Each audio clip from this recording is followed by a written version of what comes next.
हाँ जी, तो भाई बात कुछ ऐसी थी, लास्ट वीक आप लोगों की इसलिए छुट्टी हो गई क्योंकि मेरी तबीयत खराब हो गई थी, है ना, फीवर आ गया था। तो वेडनेसडे थर्सडे तो मैं छुट्टी बोल कर ही गया था आप लोगों को। नहीं, हाँ, वेडनेसडे थर्सडे तो मैंने छुट्टी बोला ही था आप लोगों को, और बाकी फ्राइडे को मतलब थर्सडे को ही मेरी तबीयत खराब हो गई थी, तो फ्राइडे भी बीमार है तो इसलिए छुट्टी कर दी, है ना, तो इस वजह से आपकी छुट्टियां हो गई थी। ठीक है, if cake is written as, इस केक इज रिटन एज 8 11 26 25, हमने केक जो वर्ड है उसको क्या लिखा है 8 11 26 25। तो एग्जाम की कोडिंग क्या होगी ये हमें बताना है, एग्जाम की कोडिंग क्या होगी। हाँ जी, क्या लॉजिक हो सकता है। तो सबसे पहले तो लेटर की प्लेस लिख लो। अगर हम फॉरवर्ड देखते हैं तो +5 है, और ये +10 है, और ये +15 है, और ये +20 है। ओके, 5 10 15 20 ये जोड़ दो, तो बेटा 5 में 5 जोड़ोगे तो 10 बनेगा, और 24 में 10 जोड़ोगे तो 34 बनेगा, 34। ठीक है, और 1 में 15 जोड़ोगे तो 16 बनेगा, 16, यानी कि option A is the right answer. Option A is the right answer मेरे भाई। पहले +5 है, फिर +10 +15 +20। ठीक है, हाँ जी। अब आ जाओ इस क्वेश्चन पे, 69 42। हाँ अभी ठीक है, लेकिन कंप्लीटली ठीक नहीं है पूरी तरह से, क्योंकि पैर में भी चोट लग गई थी अभी, तो वैसे ठीक है, वैसे कोई दिक्कत वाली बात नहीं है बच्चों। हाँ जी बेटा, 69 और 69 और 42 बनाना है 4। कैसे बना होगा, देखो 69 और हैज 42 बनाना है 4। क्या मैं इसको ऐसे कर सकता हूँ, इसको मैं 96 पढ़ूँ और इसको मैं 24 पढ़ूँ, और 96 डिवाइड बाई 24 कितना होता है 4 होता है। तो भैया 48 डिवाइड बाई 16 कितना होता है 3 होता है। तो ये 91 डिवाइड बाई 13 कितना होता है 7। Option C is the right answer. Option C is the right answer. क्या बात है भाई, इस क्वेश्चन का आंसर नहीं दे पाए थे देवेंद्र, हाँ गुड। चलिए साहब, देवेंद्र के अलावा अमन का भी आ गया था, चलो वेरी गुड। चलिए question number 3 and question number 4, ये दो क्वेश्चन आपके सामने हैं। अब देखो, हेल्ड को हमने जो कोड किया है वो PL_XH से किया है, हेल्ड की कोडिंग है PL_XH। ठीक है, तो फिर हमसे पूछा है मेड की कोडिंग क्या होगी, HELD PL_XH। 8 5 12 4 16 12 24 8। अब बताओ लॉजिक क्या है यहाँ पे। सर यहाँ पर हम देख सकते हैं 8 दूनी 16, 12 दूनी 24, 4 दूनी 8, लेकिन जो ई है उसमें हमने डबल +2 किया है, उसमें हमने डबल नहीं किया। कहीं ऐसा तो नहीं हमसे प्रिंटिंग मिस्टेक हो गई हो, एक बार चेक कर लेते हैं। मेड, मेड की कोडिंग क्या होगी, तो इसमें तो *2 पक्का होना है कॉन्सोनेंट में, कहीं ऐसा तो नहीं वोवेल कॉन्सोनेंट का चक्कर, एक बार चेक कर लेते हैं। तो 13 दूनी 26, 26 का मतलब Z, और 4 दूनी 8, 8 का मतलब H। तो बेटा ZH ये वाला ऑप्शन भी गया, ये वाला ऑप्शन ZH से ये वाला ऑप्शन भी गया। अब दो ऑप्शन बच गए, अब ये पक्का बी है, ये 100% बी आना चाहिए, ये 100% बी आना चाहिए। तो ये 1 है, 1 का डबल 1 का डबल 2, 1 का डबल 2 और 5 का डबल 10, 10 का मतलब J। तो बस option D is the right answer. इसका मतलब ये प्रिंटिंग मिस्टेक थी कि यहाँ पर L नहीं है, यहाँ पर J है, यहाँ पर क्या है J है, J PJ PJ। ठीक है मेरे भाई, जस्ट डबल कर दो, हर एक अल्फाबेट को डबल कर दो, इसमें वोवेल कॉन्सोनेंट का कोई चक्कर नहीं है, हर अल्फाबेट को डबल कर दो। ठीक है। तो सचिन तेंदुलकर किस खेल से संबंधित है, सचिन तेंदुलकर क्रिकेट से संबंधित है, और क्रिकेट को टेनिस कहा गया है, क्रिकेट को क्या कहा गया है tennis, cricket is called tennis, cricket is called tennis. तो सचिन तेंदुलकर टेनिस से संबंधित होंगे। ठीक है मेरे भाई, सचिन तेंदुलकर टेनिस से संबंधित होंगे। Question number 5 and question number 6, ये दो क्वेश्चन के सामने, question number 5 and question number 6, जल्दी से इनका आंसर दो। देखो, दी गई व्यवस्था में ऐसी कितनी संख्याएं हैं जिनमें से प्रत्येक के ठीक पहले एक स्वर और ठीक बाद में एक प्रतीक नहीं है। प्रत्येक से ठीक पहले एक स्वर is immediately preceded by a vowel and not immediately followed by a symbol. मतलब ठीक पहले तो एक स्वर आना चाहिए, क्या इससे ठीक पहले एक स्वर है, नहीं। क्या इससे ठीक पहले एक स्वर है, यस, और ठीक बाद में एक प्रतीक भी नहीं है। अच्छा, इसके ठीक पहले स्वर है, यस, और ठीक बाद में प्रतीक भी नहीं है। ठीक है, इसके ठीक पहले स्वर नहीं है, इसके ठीक पहले स्वर नहीं है, इसके ठीक पहले वोवेल नहीं है, इसके ठीक पहले वोवेल नहीं है, इसके ठीक पहले वोवेल नहीं है। तो कितना आंसर होगा 2, ऑप्शन सी 2। अच्छा, आ जाओ अब इस क्वेश्चन में, EFGHIJKLMNO, ई का बनेगा एन के साथ, NOPQRST, FGHIJKLMN, OPQRST, RST, CDEFGH, EFGHI, MNOPQ। T से तो कोई बन ही नहीं सकता क्योंकि टी से सारे छोटे अल्फाबेट है, पेयर हमेशा बड़े अल्फाबेट के साथ बनता है। NOPQRS, EFGHIJKLM, MNOPQRST, EFGHIJK, CDEF, GHR से बनेगा नहीं, OP। ओनली 2, ओनली 2, दोनों का आंसर 2 2, दोनों का आंसर 2 2। ठीक है। Question number 7 and question number 8, question number 7 and question number 8। हाँ जी, दो आंसर इन दोनों क्वेश्चन के। Question number 7 and question number 8।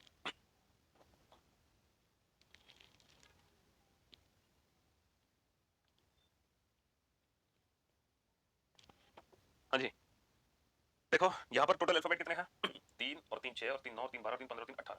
18 का मतलब है या तो 3 3 की ग्रुपिंग करो या 6 6 की ग्रुपिंग करो, या तो 3 3 की ग्रुपिंग करो या 6 6 की ग्रुपिंग करो। तो अगर हम 3 3 की ग्रुपिंग करते हैं तो बेटा हमने क्या देखा, ये ए से शुरू, ये डी से शुरू, ये ए से शुरू, ये डी से शुरू, ये ए से शुरू, ये डी से शुरू, D C B A B C. तो D C B, D C B A B C, D C B A B C, D C B A B C, तो B D A C B, B D A C B, तीन तीन की grouping हो गई। अब इस figure में total कितने त्रिभुज हैं? देखो एक बात आप बहुत अच्छे से जानते हो, ये वाली पिक्चर आपको पता है इसमें कितने त्रिभुज होते हैं? कितने त्रिभुज होते हैं इसमें? 8 त्रिभुज होते हैं, पता है ना आप लोगों को इसमें कितने त्रिभुज होते हैं? इसमें 8 त्रिभुज होते हैं। तो मेरे भाई 8 त्रिभुज हो गए यहाँ, 8 त्रिभुज हो गए यहाँ। जब ये दोनों फिगर मैंने कंबाइन कर दी, जब ये दोनों फिगर कंबाइन कर दी तो एक बड़ा त्रिभुज ये बना, एक बड़ा त्रिभुज ये बना, दो त्रिभुज एक्स्ट्रा बन गए। तो 8 और 8 16 और 2 18। Option A is the right answer. बेटा इसमें 8 होते हैं और इसमें कितने होते हैं? इसमें 16 होते हैं। ये कुछ पिक्चर्स हैं जिनके आंसर फिक्स्ड है ना, हमें पहले से पता होने चाहिए। अगर मान लो ऐसी फिगर होती तो इसकी ट्रिक आपको पता है। जैसे अगर मान लो 2 पॉइंट से नंबर ऑफ लाइन बराबर खींची जाती है ना, तो इसकी डायरेक्ट ट्रिक क्या होती है? इनकी डायरेक्ट ट्रिक मैंने आपको क्या बताई है? जब यहाँ से भी 2 लाइन खींची गई और यहाँ से भी 2 लाइन खींची गई, तो डायरेक्ट ट्रिक ये बताई है, ये जितने खाने बनते हैं ना 1 2 3, इसी नंबर का क्यूब कर देते हैं, तो इसका आंसर होता है 27। अब जैसे इस क्वेश्चन में क्या है, 1 और 1 2, 2 पॉइंट से बराबर लाइन खींची गई है ना, तो ये कितने बने? 1 2, तो 2 का क्यूब कर दो, 2 का क्यूब कितना होता है? 8 होता है। 2 का क्यूब कितना होता है? 8। तो अगर किसी भी 2 पॉइंट से त्रिभुज में बराबर की लाइन खींची जाए, बराबर की लाइन खींची जाए है ना, किसी भी 2 पॉइंट से, जैसे 1 2 और 1 2, तो 1 2 3, 3 का क्यूब 27, वही सेम आंसर है। समझ रहे हो ना? चलिए next question number 9 and question number 10, दो इन दोनों क्वेश्चंस के आंसर फटाफट से। यदि सप्ताह में 7 दिन के बजाय 8 दिन हो, अगर सप्ताह में बेटा 8 दिन हो, यानी कि जो ऑड डेज होगा वो अब 7 का रिमाइंडर नहीं होगा, वो 8 का रिमाइंडर होगा। ऑड डेज कितना रिमाइंडर होगा? 8 का। और 8वां दिन बुधवार और गुरुवार के बीच नया दिन हो, 8वां दिन बुधवार और गुरुवार के बीच नया दिन हो, तो 1 जनवरी 2025 को क्या दिन होगा? यदि 1 जनवरी 2018 को सोमवार है, 1 जनवरी 2018 को सोमवार है, तो 1 जनवरी 2025 को कौन सा दिन होगा?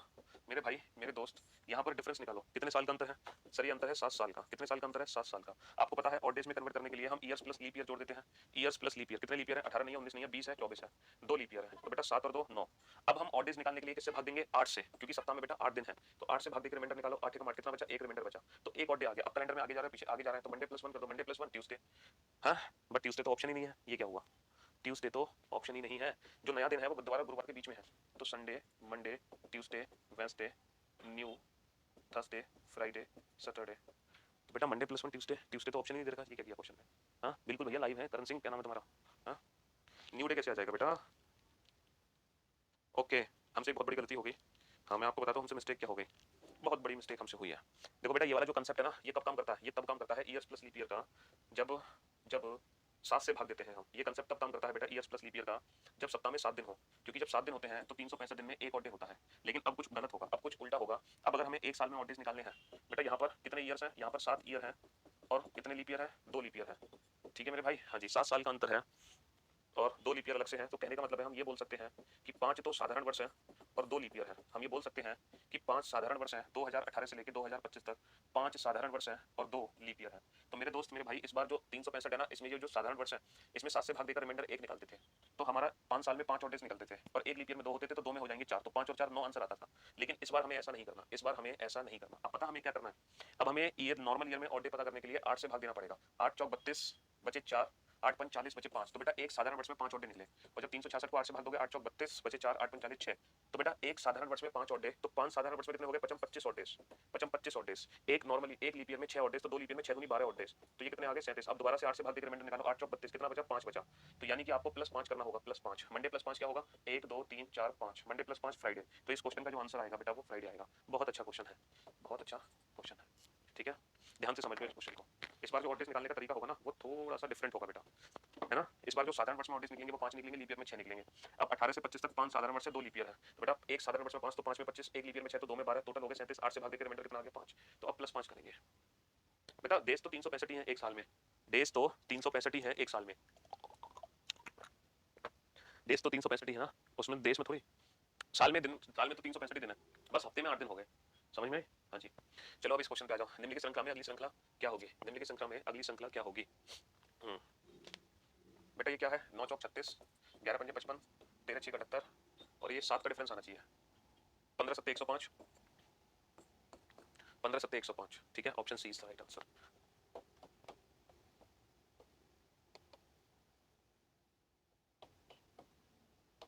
चलिए सर क्वेश्चन नंबर 11 और क्वेश्चन नंबर 12। ओके बेटा ये होता है 20, ये होता है 4, ये होता है 18, ये होता है 13, ये होता है 8, ये होता है 23।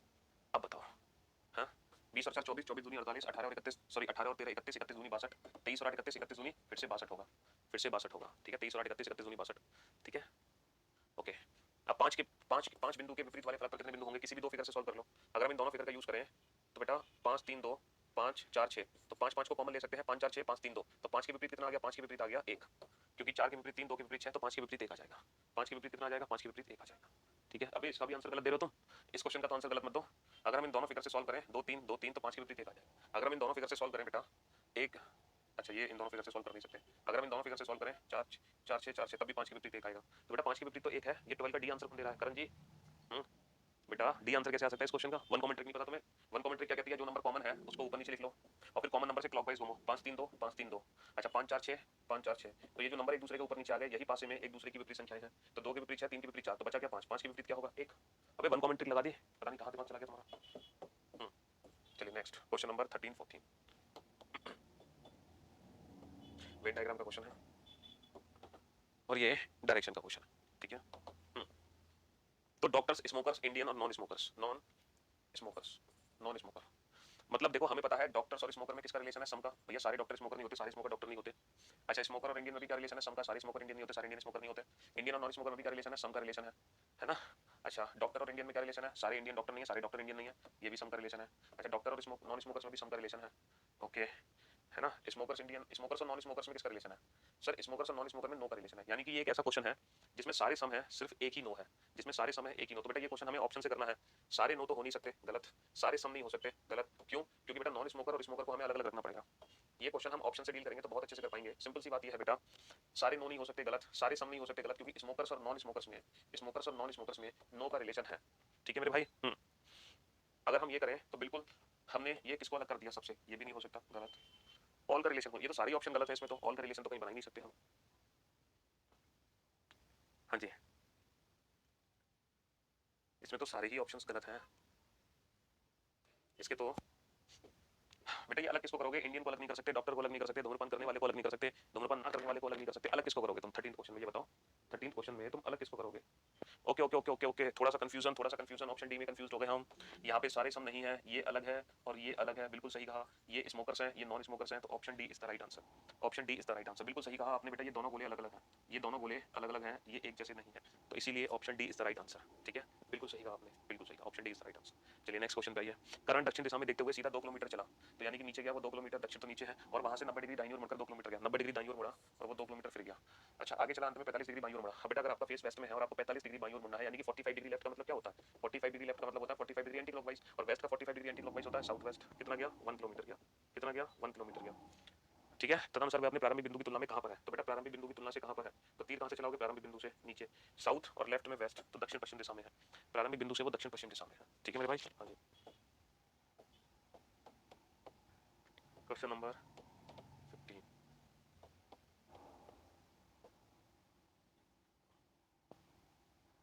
अच्छा 16 17 क्वेश्चन एक साथ पूछे जाएंगे, क्वेश्चन नंबर 16 क्वेश्चन नंबर 17।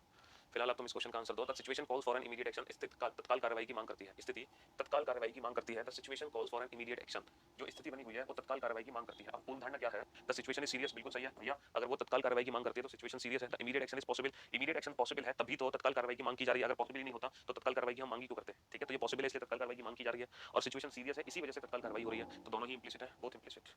ठीक है, क्वेश्चन नंबर 16 17 ये दोनों ही क्वेश्चन इससे रिलेटेड है, और ये सीटिंग अरेंजमेंट के क्वेश्चन है, क्वेश्चन नंबर 16 और 17।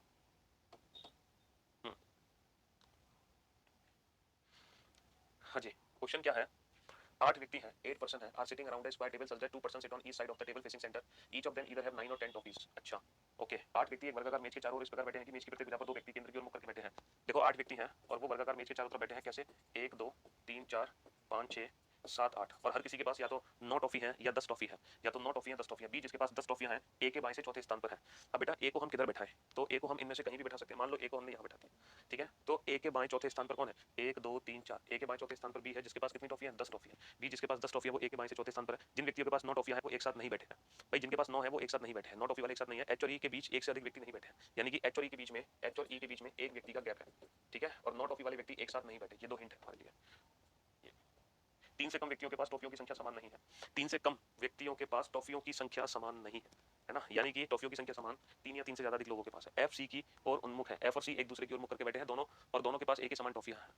एफ और सी का मुख एक दूसरे की तरफ है और दोनों के पास एक ही समान टॉफियां। एफ और जी के बीच केवल एक व्यक्ति बैठा है, एफ और जी के बीच में केवल एक व्यक्ति बैठा है। ठीक है, जी बी का पड़ोसी नहीं है, और जो जी है वो बी का पड़ोसी नहीं है। ओके, डी के पास टॉफी की संख्या के पास बी और एच के बीच 2 व्यक्ति बैठे हैं। अब देखो यहाँ पर पढ़ो, बी और एच के बीच दो व्यक्ति बैठे हैं, तो मैं एच को यहाँ भी बैठा सकता हूँ और मैं एच को यहाँ भी बैठा सकता हूँ। तो दो पॉसिबिलिटी है, दोनों ही पॉसिबिलिटी बना लो, ठीक है, दोनों ही पॉसिबिलिटी बना लो, क्या करें, मजबूरी है हमारी।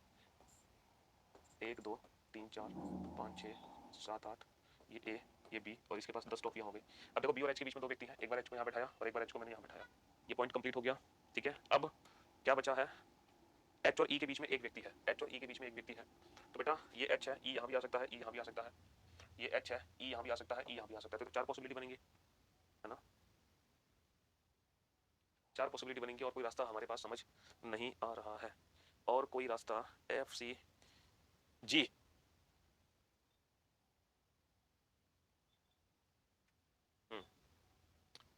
एच और ई के बीच में चार व्यक्ति हैं, चारों पॉसिबिलिटी बना ले क्या, एक बार पहले तो इस इन्फॉर्मेशन को मैं यहाँ से हटा देता हूँ, ठीक है, जस्ट वन सेकेंड, क्वेश्चन को स्टार्टिंग से पढ़ते हैं, यहाँ से B who has 10 toffee sits fourth to the left of A के फोर्थ लेफ्ट में बी, ए के फोर्थ लेफ्ट में बी, चलो none of the person having 9 toffee sit together, बेटा जिनके पास 9 टॉफी है वो एक साथ नहीं बैठे, 9 टॉफी वाले पर्सन एक साथ नहीं बैठे, ये हिंट हमने लिख ली, ठीक है। Not more than one person sit between H and E, not more than one person, H और ई के बीच में not more than one person sit between H और ई, एच और ई के बीच में एक से अधिक व्यक्ति नहीं बैठे, नॉट मोर देन, यानी कि एच और ई के बीच में बेटा एक ही व्यक्ति बैठा है, एच और ई के बीच में एक व्यक्ति बैठा है या फिर एक भी व्यक्ति नहीं है, एच और ई के बीच में या तो एक व्यक्ति है या फिर एच और ई के बीच में एक भी व्यक्ति नहीं है, एच और ई पड़ोसी भी हो सकते हैं बेटा, not more than one person, not more than एक से ज्यादा व्यक्ति एच और ई के बीच में नहीं बैठा, तो दोनों पॉसिबिलिटी यहाँ पे हो सकती है, not less than 3 person have same number of toffee, है ना, नॉट लेस देन 3, तो 3 या 4 इनके पास सेम ट्रॉफी होनी चाहिए, या तो 9 होनी चाहिए या 10 होनी चाहिए। एफ एस सी, एफ और सी एक दूसरे के सामने बैठे हैं and both have same toffee, और इन दोनों के पास सेम टॉफी है, टॉफियों की संख्या दोनों के पास सेम है, only one person sit between F and G, F और जी के बीच में केवल एक व्यक्ति बैठा है, G is not immediate neighbour of B, G B का पड़ोसी नहीं है, D has odd number of toffee, D के पास 9 टॉफी है, डी के पास 9 टॉफी है, and second to the right of A, और अच्छा G is not immediate neighbour of B, D has odd number of toffee, D has odd number of toffee and sit second to the right of ए, ए के second right पे D है, तो बेटा ए के second right पे D बैठा दो, ए के सेकंड राइट पे डी बैठा दो, और डी के पास कितनी टॉफी है, 9 टॉफी है, और 9 टॉफी वाले पड़ोसी नहीं है तो इसके पास 10 टॉफी है, डी के पास कितनी है, 9 टॉफी है तो इसके पास 10 टॉफी है, ठीक है। E is not third to the right of A का थर्ड राइट 1 2 3, यहाँ पर ई नहीं आ सकता, 1 2 3 यहाँ पर ई नहीं आ सकता, 2 person sit between B and H, B और एच के बीच में 2 पर्सन है, तो बेटा बी और एच के बीच में 2 पर्सन हमने बैठा रखे हैं, बस ये क्वेश्चन है, और इतनी सारी हिंट हमारे पास है ना, ये वाली हिंट हटा दी हमने, अब आप बनाओ, एफ और सी को पहले एक दूसरे के सामने बैठाओ, एफ और सी को एक दूसरे के सामने बैठाओ, एफ और सी, बेटा एफ और सी को मैं एक दूसरे के सामने कहीं भी नहीं बैठा सकता, ये पॉसिबिलिटी गलत हो गई, एफ और सी को मैं एक दूसरे के सामने कहीं भी नहीं बैठा सकता, एफ और सी को मैं एक दूसरे के सामने सिर्फ और सिर्फ यहाँ बैठा सकता हूँ, एफ और सी को, अगर ये एफ है तो इसकी वैल्यू सी है, और अगर ये सी है तो इसकी वैल्यू है, ये एफ है, और एफ और सी के पास टॉफियों की संख्या बराबर है, तो दोनों के पास 10-10 टॉफी है, दोनों के पास 10-10 टॉफी है। अच्छा एफ और जी के बीच में एक है, अगर ये एफ है तो डेफिनेटली जो जी है वो ये होगा, और अगर ये एफ है तो बेटा एफ और जी के बीच में एक व्यक्ति है, तो मैं जी को ना तो यहाँ बैठा सकता ना यहाँ, इसका मतलब 100% प्रूफ हो गया, तो एफ यहाँ कभी नहीं आ सकता, ये हमने प्रूफ कर दिया कि जो एफ है वो यहाँ कभी नहीं आ सकता, क्योंकि एफ और जी के बीच में एक व्यक्ति नहीं हो सकता, तो डेफिनेटली ये एफ है, ठीक है, और एफ के सामने कौन है, सी, और एफ और जी के बीच में एक है, तो जी कहाँ आएगा, जी डेफिनेटली फिर यहाँ आएगा, जी फिर यहाँ आएगा, एफ और जी के बीच में एक व्यक्ति बैठा है, ठीक है, जी बी का पड़ोसी नहीं है, हाँ जी बी का पड़ोसी नहीं है, इसका मतलब ये पॉसिबिलिटी भी गलत होगी, फिर तो जी बी का पड़ोसी नहीं है, ये तो सारी केस गलत हो गए, G is not neighbour of B, अब क्या करें, हाँ जी, ये तो क्वेश्चन में ही कुछ एरर निकला ही मेरे दोस्त, ये तो दोनों ही सारे के सारे पॉइंट ही गड़बड़ हो गए, तो हमने बेसिकली ए को ना राइट हैंड साइड बैठा के देखा था, कहीं ऐसा तो नहीं ए लेफ्ट हैंड साइड बैठे, लेकिन ए को लेफ्ट हैंड साइड बैठा के देखते हैं एक बार, सारे पॉइंट गलत हो गए,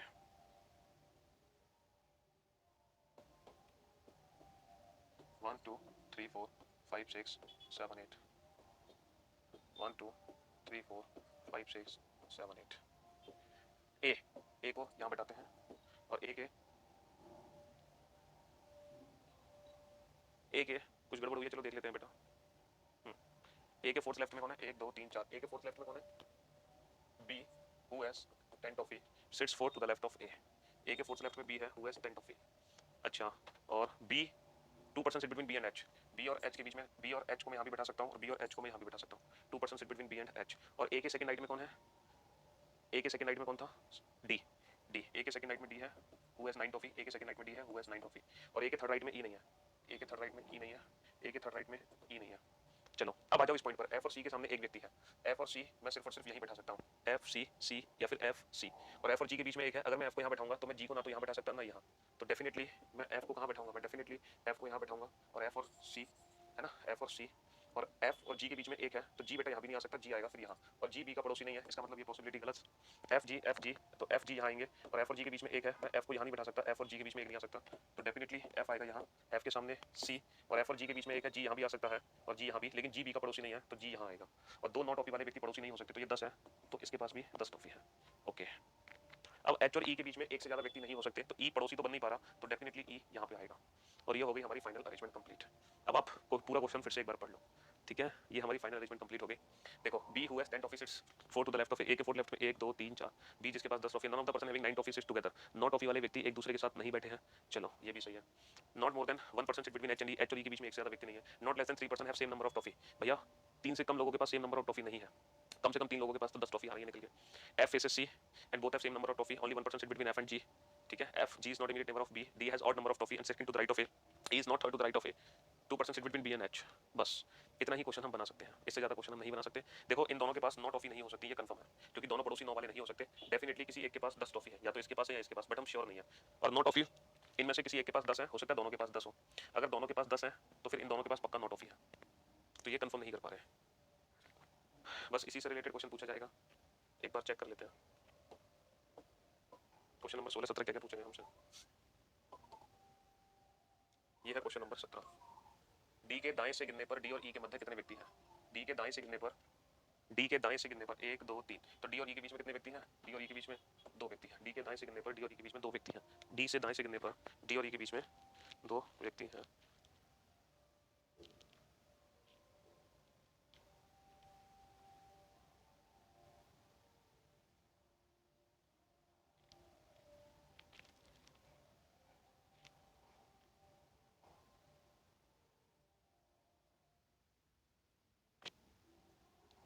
एक सेकंड बताओ,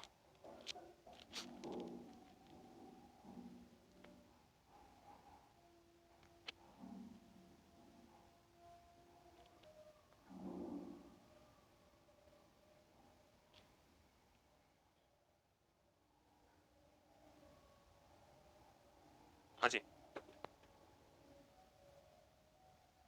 अच्छा 9 और 10 दोनों एक साथ नहीं हो सकते, इसका मतलब ये है, तो इसके पास 9 टॉफी हो गई, इसके पास 9 टॉफी हो गई, ठीक है, और 9 और 10 एक साथ नहीं हो सकते, तो इनके पास 9 9 9 10 10 10, ये भी फिर 9 10 हो गए। ए के पास 9 है, ये कैसे पता चलेगा ए के पास 9 है, हाँ जी कैसे पता चलेगा, चलो शायद कोई पॉइंट हमसे मिस हो गया होगा, एक बार आप क्रॉस चेक कर लेना इस क्वेश्चन को दोबारा से, एक बार दोबारा से इस क्वेश्चन को क्रॉस चेक कर लेना, ठीक है। 18 19, अरे दोनों ब्लड रिलेशन के क्वेश्चन है ये, 18 और 19। अपने एक आदमी की ओर इशारा करते हुए कहा कि, आपने एक आदमी की ओर इशारा करते हुए कहा कि वह कौन है, मेरे मेरे भाई की बहन की माता की सास का पति है, मेरे भाई की बहन की माता की सास का पति, यानी कि मेरी माता के ससुर जी यानी कि दादाजी, तो आप वह व्यक्ति आपसे किस प्रकार संबंधित है, तो वह व्यक्ति आपसे किस प्रकार संबंधित है, दादा ग्रैंडफादर, दादा ग्रैंडफादर, ठीक है मेरे भाई। अच्छा ये आ जाओ, J5Q का मतलब क्या है, J5Q, J5Q का मतलब क्या है, J5Q का मतलब है ए बी की माँ है, तो J किसकी माँ है, J Q की माँ है। अच्छा Q6L का मतलब क्या है, बेटी है, Q किसकी बेटी है, L की, तो L इसके पिता होंगे क्योंकि माँ तो पहले से मौजूद है। L2O, 2 का मतलब क्या है, पिता, तो L किसका पिता है, O का पिता है। 4S, 4 का मतलब भाई, O किसका भाई है, OS का भाई है, तो QS से किस प्रकार संबंधित है, QS की बहन है, QS की बहन है, QS की बहन है, ठीक है।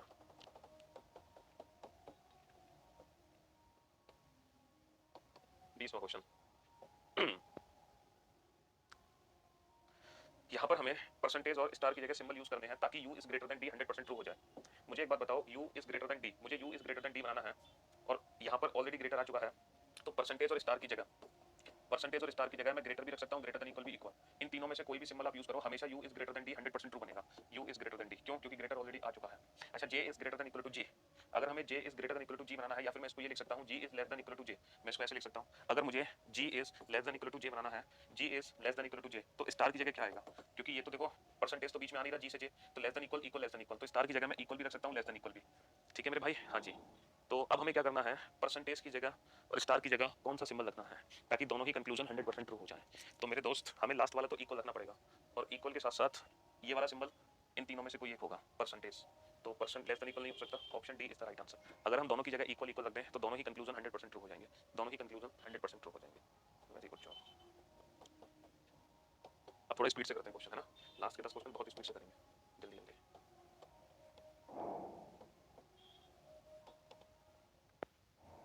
All fruits are not cent, fruits are not cent, fruits are not cent, fruits are not cent. बेटा पेन से पेन कट गया। अगर हम फ्रूट से सेंट की बात करें तो कोई भी नेगेटिव रिजल्ट नहीं बन सकता, ना तो नो फ्रूट इज सेंट, ना some fruits are not cent, क्योंकि सेंट की वैल्यू 100 नहीं है। हालांकि सेंट से फ्रूट तो बनेगा, some cent are not fruit, लेकिन फ्रूट से सेंट नहीं बन पा रहा।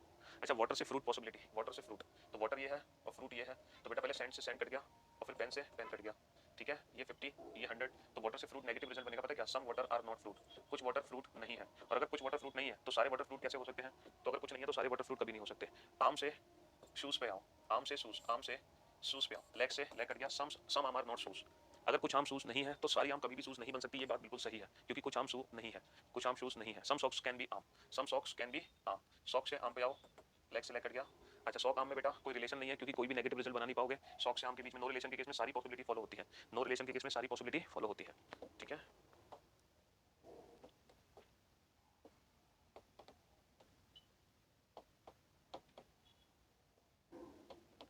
चलो क्वेश्चन नंबर 23 और 24, 23 24 का आंसर तो फटाफट से, क्वेश्चन नंबर 23 और 24।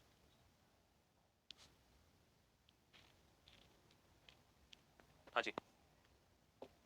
मध्यम वर्ग के कॉलेज जाने वाले किशोर उम्र में बच्चों में महंगे कपड़ों और सहायक वस्तुओं की आवश्यकता में वृद्धि होती जा रही है। College should introduce a dress code, college को एक ड्रेस कोड लागू करना चाहिए। अन्य children should be counselled emphasising the importance of many other thing, अन्य वस्तुओं, अन्य बहुत सी वस्तुओं के महत्व पर अधिक जोर देते हुए बच्चों को परामर्श दिया जाना चाहिए। बिल्कुल सही बात है ना। Expensive clothes and accessories are becoming a growing need among college going teenagers children of middle income.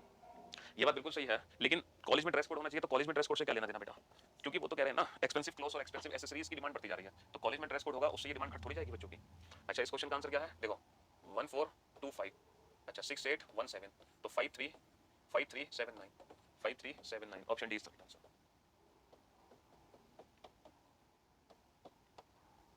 हाँ जी, मैट्रिक्स का क्वेश्चन तो आप कर ही लेते हैं।